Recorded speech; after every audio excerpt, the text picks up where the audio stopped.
क्या सच में एक पत्नी ने यमराज से अपने पति के प्राण वापस ले लिए थे? क्या प्रेम और भक्ति में इतनी शक्ति हो सकती है कि मृत्यु भी हार जाए? आज हम जानेंगे वट सावित्री व्रत की अद्भुत कथा, जिसे सनातन धर्म में अखंड सौभाग्य और सच्चे प्रेम का प्रतीक माना जाता है। सनातन धर्म में वट सावित्री व्रत का विशेष महत्व बताया गया है।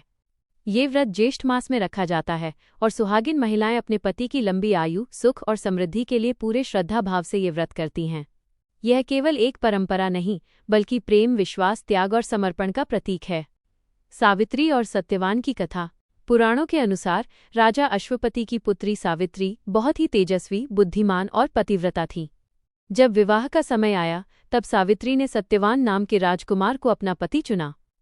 लेकिन एक ऋषि ने भविष्यवाणी की कि सत्यवान की आयु बहुत कम है और विवाह के 1 वर्ष बाद ही उनकी मृत्यु हो जाएगी।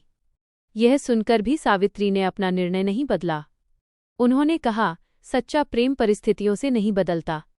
नियति का दिन। समय बीतता गया और वो दिन आ गया जिस दिन सत्यवान की मृत्यु होने वाली थी। सत्यवान जंगल में लकड़ी काटने गए और सावित्री भी उनके साथ चली गईं। अचानक सत्यवान को चक्कर आने लगे और वे सावित्री की गोद में सिर रखकर लेट गए।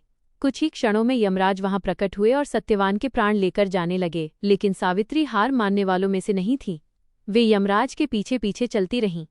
यमराज ने उन्हें कई बार लौट जाने को कहा, लेकिन सावित्री अपने पति के प्रति अपने प्रेम और कर्तव्य से पीछे नहीं हटी। उनकी भक्ति, बुद्धिमानी और समर्पण देखकर यमराज भी प्रभावित हो गए। यमराज ने सावित्री से वरदान मांगने को कहा। सावित्री ने पहले अपने सास ससुर की आंखों की रोशनी मांगी, फिर उनके राज्य की समृद्धि मांगी। यमराज ने सभी वरदान दे दिए, लेकिन सावित्री बहुत बुद्धिमान थीं। उन्होंने अंत में संतान का वरदान मांगा। तब यमराज समझ गए कि पति के बिना संतान कैसे हो सकती है। सावित्री की भक्ति और प्रेम से प्रसन्न होकर यमराज ने सत्यवान को पुनः जीवनदान दे दिया। वट सावित्री व्रत में बरगद यानी वट वृक्ष की पूजा की जाती है। सनातन धर्म में वट वृक्ष को अमरता और लंबी आयु का प्रतीक माना गया है। ऐसा कहा जाता है कि इस वृक्ष में ब्रह्मा, विष्णु और महेश का वास होता है। इसी कारण महिलाएं वट वृक्ष के चारों ओर धागा बांधकर अपने परिवार की सुख शांति की प्रार्थना करती हैं। इस दिन महिलाएं सुबह जल्दी उठकर स्नान करती हैं और नए वस्त्र धारण करती हैं।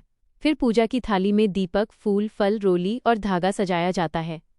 इसके बाद वट वृक्ष की पूजा की जाती है और उसकी परिक्रमा करते हुए धागा बांधा जाता है। माता सावित्री और सत्यवान की कथा सुनी जाती है और भगवान से परिवार की खुशहाली की प्रार्थना की जाती है। वट सावित्री की कथा हमें प्रेम, विश्वास और समर्पण का संदेश देती है। यह पर्व सिखाता है कि सच्चे रिश्ते केवल शब्दों से नहीं, बल्कि विश्वास और त्याग से मजबूत बनते हैं। माता सावित्री का साहस आज भी करोड़ों लोगों को प्रेरणा देता है। आज की दुनिया में जहां रिश्तों में धैर्य और विश्वास कम होता जा रहा है, वहां वट सावित्री व्रत हमें परिवार और रिश्तों की अहमियत याद दिलाता है। यह केवल एक धार्मिक पर्व नहीं, बल्कि प्रेम और समर्पण की शक्ति का उत्सव है। अगर आपको ये कथा पसंद आई हो तो वीडियो को लाइक करें, साझा शेयर करें और हमारे चैनल को सब्सक्राइब जरूर करें। कमेंट में लिखिए, जय माता सावित्री।